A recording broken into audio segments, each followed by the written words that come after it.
So my postdoc project is within a bigger project, which is called CyberSecIT. It's about securing IoT applications. So IoT stands for Internet of Things. It's all of these devices that are connected to internet. What I'm doing here in this project, the CyberSecIT project, is to help to design a system of usable privacy permissions. So everyone is familiar with privacy permissions, for instance, on their mobile phone. So when you install an app, you see that it's going to use this permission. And most of the time you can say yes or no. You have some control over your permissions, but not so much for these IoT applications. So now what we're trying to do is to elicit people's preferences in these settings. We're asking people, what do they think about IoT applications? How they would like their privacy to be managed? Would they like it to be in full control of it, or how they would like it to be automated, etc., etc. And then the end goal for this part of the project would be to build an assistant, typically another application that will help you manage your privacy decisions in this IoT application.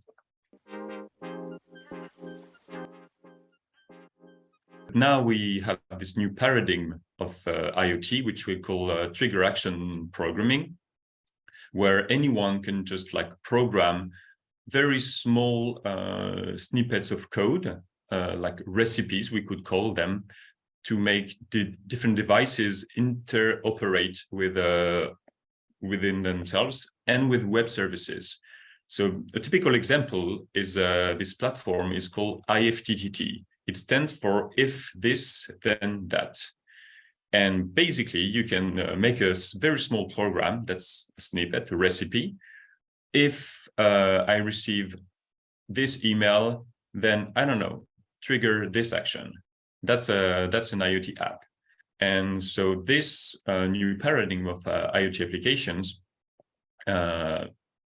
creates new opportunities, but also new risks in terms of security and privacy, because typically all the data that could possibly be collected is collected and processed, whereas we don't necessarily need to collect all of this data.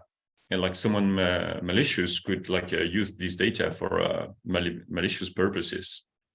And it also creates problems for privacy, because we don't really know which data is collected about us and what's done about it. We don't have so much control over which data and how it is actually used.